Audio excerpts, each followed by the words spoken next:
ሰላም ሰላም ናይ ሳምሪ ቻናል ተኸታተልቲ ከመይ ኣለኹም? ሰላም ዲኹም? ኣነ ድሓን እየ እግዚአብሔር ይመስገን። ከምቱ ኣነ ድሓን ዘለኽዎ ንስኻትኩም እውን ድሓን ክትኮኑለይ ናይ ወትሮ ትምኒተ እዩ። ያው ቪድዮ ካብ ዘይሰርሕ ብዙሕ ገይረ ኣለኹ ምንም ኣይመቸየኒ ስራሕ ሰማር ስለ ዝነበረ ያኔ ቀውዒ ሓጋይ ሶሪ ሓጋይ ስለ ዝነበረ ሓጋይ ተወዲኡ ናብ ክረምቲ ክነኣቲ ከለና ናብቱ ኣነ ዝነብሮ ኣከባቢ ኣብቱ መእተዊ ኣከባቢ ቁሪ ዝሓሊ ክንቕበሉ ኣከባቢ ብዙሕ ስራሕ ይበዝሕ እዩ። ምንፃፋት ምንፃፋት ምፅርራይ ምትሕፅፃብ ያኔ ቁሪ ከይኸውን ምእንቲ ከምኡታት ብዙሕ ነገር ስራሕ ስለ ዘሎ ንእሽተይ ቢዚ ገይርኒ ቀኒ ማለት እዩ። ናይ ሎማዓንቲ ቪድዮ ክትኸውንካ ብዛዕባ ብረይ ትብል ድራማ ኣነ በነገራችን ላይ ብሂወተይ ናይ ኢትዮጵያ ፊልሚ ወይ ከዓ ናይ ዓደይ ናይ ትግራይ ፊልሚ ርኤ ኣይፈልጥን እየ ሓቂ ዘረባ በቃ ኣነ ናይ ቱርኪ ፊልሚ ኣፍቃሪት እየ ብጣዕሚ እየ ዝፈቱ ናይ ቱርኪ ፊልሚ ስርሐይ ወዲኤ ማዕዘ እየ ዝውድእ እየ ዝብል ስርሐይ ወዲኤ ቀጥታ ናብ ቴሌፎን የልዒለ ላብኣቶም እየ ዘምርሕ ማለት እዩ። በቃ ብዙሕ ነገር ስለ ልምሃር ካብኣቶም ተማሂሮም ስለ ዝኾንኩ ዋላ ብዙሕ ካብ ቋንቋ ትሒዝካ ብዙሕ ነገር በቃ ማለት መሲሎም ኮይኖም ስለ ዝዋሱ ብጣዕሚ ብጣዕሚ ብጣዕሚ እናተይ ሞዴል ናይ ቱርኪ ኣክተራት እዮም ማለት እዩ። ንዕኡ ስለ ዝኾነ እውን ናይ ቱርኪ ፊልሚ እየ ዝፈቲ እዚ ክብል ከለኹ ከዓ ንዓድና ሕማቕ እዩ ይብልኹ ማለት ኣይኮነ በቃ ድሌት ኣሎ ሓቀት ፎቶ ባህልካ ትሪኦ ነገር ኣሎ ኣነ በቃ ናብኦም ስለ ዝምቸየኒ ናይኦም እየ ዝርኢ ማለት እዩ። ግን ሕዚ እንታይ ደኣ ናይ ብረይ ዝበሃል ዲ ሓቂ ኣይመስለኒ እወ ናይ ብረይ ፊልም ሎማዓንቲ ንእሽተይ ክብለኩም ዝመፀኹ እንታይ ድዩ ብዛዕባ ኣብ ፌስቡክ ኣብ ማሕበራዊ ሚድያ ደስ ብዝብል ፎቶ ወይ ከዓ ደስ ብዝብል ቪድዮ ተለቂቑ ስለ ዝረአኹ እየ በቃ ዓደ ማለት ሕጉን ስርዓቱን ባህሉን ዝሓለወ ኣከዳድና ፎቶ ወይ ከዓ ቪድዮ ኣብቲ ድራማ እሱ ሕዚ ተለጢፉ ናይ መወዳእቱ ክፋል ይመስለኒ ከምኡ ኢሉ ነይሮም ብቻ ኣብቱ ብዙሕ ይረኽቦን ግን ብጣዕሚ መሲጥኒ ካብቲ ፎቶስ መሲጥኒ ለካ በቃ ብቱ ናይ ባህልናን ብቱ ናይ ሕግናን ናይ ስርዓትናን ተኸትሉ ዝሰርሑ ዘለው ሰባት ከም ዘለው እየ ተረዲአ ማለት እዩ። ብጣዕሚ ደስ ብዝብል በቃ ደስ ብዝብል ካብ ኣከዳድንኦም ካብ ኩሉ በቃ ትሕት መዋላ ከመይ ድዩ ቀደም ኣነ የስታውስየ መርዓ ገለ ናብ ገጠር ተፀዊዖም ቤተሰበይ ክኸድ ከለዉ ሰኣቶም ክኸድ ከለኹ ከምዚ ዘን ደቂ ገጠር ክመርዐዋ ከለዋ ትሕት ኢለን ትሕትነአን ስነ ስርዓትን ሓታ ቅንዕ ኢሎም ንሰብኣይን ንበዓል ገዝአን ማለት እዩ ኣይሪኦምን እሞ ንሱ የስታዊሰ ማርያም ምስ ረኣኹስ ቀጥታ እየ በቃ ቪድዮ ክሰርሐለኒ ኢለ መፅየ ለካ ስለዘይርኢ ኣነ እምበር በቃ ብደንቢ ገይሮም ዝሰርሑ ብደንቢ ገይሮም ዝትውን እውን ከም ዘለው ከምኡ ድማ እዚ ድራማ እዚ ሕጉን ስርዓቱን ባህሉን ዝሓለወ ምዃኑ እየ ተገንዚበ እሱ ኢለ ካብዛ ዝረኽቦ ኣብ ሚድያ ፎቶኦም ከም ተጠቂዓ ማለት እዩ። ውሽጡ ግን ርአ ኣይፈልጥን ከም ዝብለኩም ዘለኹ ወላ ናይ ዓደይ ወላ ናይ ኢትዮጵያ ድራማ ዝበሃል ርአ ይፈልጥ ግን ክሪኦም ከለኹ ተኳሒላ ኩራዝ ሒዞም እንዳሳዕስዑ ምናምን ድሕሪት ተመሊሰ ደስ ይልኒ ማለት ከምዚ ዓይነት እዩ ዝድለ ሕጉን ስርዓቱን ባህሉን ዝሓለወ ክኾን ከሎ ኩሉ ነገር ብጣዕሚ ጥዑም ከምቱ ናይ ሎሚ ከይኮነ ሽምግልና ተባሂሉ ሙሉእ ኣዳራሽ ሙሉእ ዳስ ፈረስ ዘጋልብ ብጎድና መዓተ ንሽቲ መዓተ ጓላት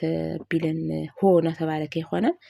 እዚ ስነ ስርዓት ዘለዎ ከምዚ እዩ ክትሕፀ ሓንቲ ጓል ክትሕፀ ከላ ብናይ ቀደም ባህሊ የስታውስየ ከይርኤኒ ከይርኣ ያኒ ተሓባቢኦም ተሓፋፊሮም እዮም ክሪኦ ከለኹ ዙ ኣብ ማሕበራዊ ሚድያ ጠቂዖም ግን ብጣዕሚ ደስ ይልኒ በቃ ብእውነት ድሕሪ ሕዚ እስኪ ብዝኸኣልክዎ መጠን ሓደ ናይ ዓድና ድራማታት ንምርኣይ ክፍትን እየ ማለት እዩ። እንድሕር ከምዚ ደስ ዝብል ሃልዩማ እንታይ ዳእማ ኣበለኒ። ኣነ ናይ ቱርኪ ፊልም ዝፈትዎም በቃ ብስነ ስርዓቱ ኣብ ሂወትካ ዝተፈፀመ ኣብ ሂወትካ ዘሕለፍካዮ ነገር ሕማቅ ይኹን ፅቡቅ ይኹን ዕረ ይኹን መዓር ይኹን ኣብ ዓለም ኣብ ወዲ ሰብ ዝፍጠር ነገራት ብስነ ስርዓት ከም ዝዓተዎ ዘልኩን መሲሎም ከይኾኑ ኮይኖም ስለዝትውኑ ብጣዕሚ እዮም ዝምስጡኒ። ብጣዕሚ ስርሐይ መዓዘ እየ ዝውድእ እየ ዝብል ስርሐ ወዲየ ቀጥታ ቴሌፎነይ ሒዘ ናብኦም እየ ሓታ ስልኪ ከምዚ ምስ ሰብ ምድውዋል ማዕሩ ኣይፈቱን እና እንድሕር ከምዚ ብደንቢ ሕጉን ስርዓቱን ዝሓዘ ድራማ ኣብ ዓድና ተሃልዩ ደኣ ከመይ ዘይርኢ ምባል እዩ እና ብጣዕሚ ስለ ዝረእኽዎ እየ በቃ እቱ ኢለ ኣብ ፌስቡክ ምስ ረእኽዎም እዚ ፎቶኦም ገለ ሓንቲ ቁርፅ ዝበለት ቪድዮ እውን ነይራ ብጣዕሚ ስኢለሲ ወይኒ ብጣዕሚ ደስ ኢልኒ በቃ ትከውን ዘለዎ ኩሉ ነገር ምስ ክብርካ ምስ መዓርግካ ምስ ሃይማኖትካ ምስ ስርዓትካ ምስ ማሕበረሰብካ ዝተመጣጠነ ስራሕ ክስራሕ ከሎ ብጣዕሚ ዘኹርዓካ ብጣዕሚ ደስ ዝብለካ እና ብጣዕሚ ደስ ኢልኒ ያሬድ ርእዮ يعني ርእዮ ተዝኸውን ነይረ ኢለ ተመኒ አይ ሆፕ እስኪ ንምርኣይ እውን ክሙክር ድሕሪ ሕዚ ማለት እዩ እና ብጣዕሚ ደስ ዝብል ተዘይተጋገየ ብረ እዩ ዝብል መስለኒቱ ናይ ድራማ ኣርእስቱ እውን ሶሪ እንድሕር ተጋገየ እውን ኣርሙኒ ኣብ ኮሜንት ብጣዕሚ ደስ እዩ ዝብል ኣፅልሉ ኣነ ካኩሉ ብጣዕሚ ደስ ዝብለኒ በቃ ባህላዊ ነገር ከምዚ ብጣዕሚ ዝምስጠኒ በቃ ዩቱብ ካብ ልኩዕ ዝሓለፈ ዘመናዊ ኣጉል ፍለጥ ክሱድ ናብ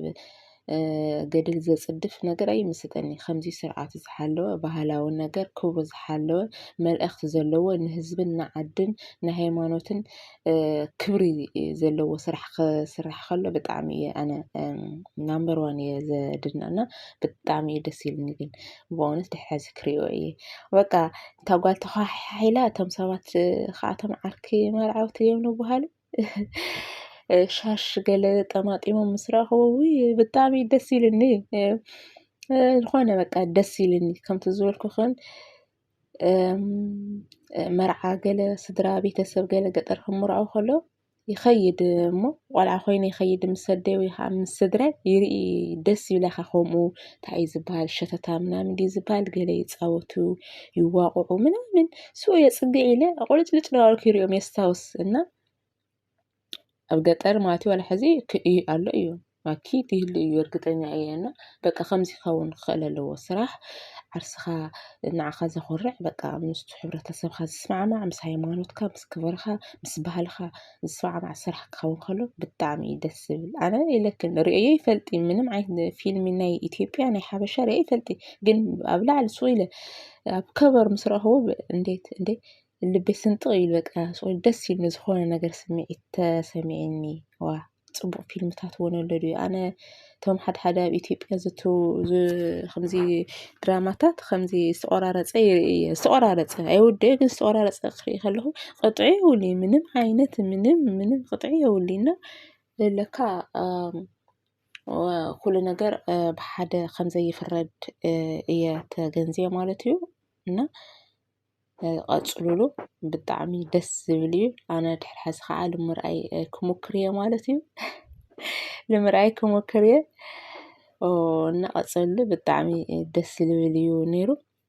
ኣሎ ኣነ ቀፂለ ሕዚ ንምርኣይ ክሙክር እየ ከምቲ ዝብለኩም ዘለኹ ግን ብጣዕሚ ደስ ዝብል ነይሩ ብሓቂ ብጣዕሚ ደስ ዝብል ኣነ ክሪኦ ከለኹ ብላዕሊ ብጣዕሚ ደስ ዝብል ሶይለስ እናደጋገምኩ ሳነን ኢለ ርእዮ በቃ እንድሕሪት ይምለስ ምናምን ነገር እና እዚኣ ትመስል ነይራ ናይ ሎማዓንቲ ቪድዮ ማለት እዩ ሰላም ይወዲ ሰብ ብምልኡ ስሰናይ ንዓኹም ሓላላተይ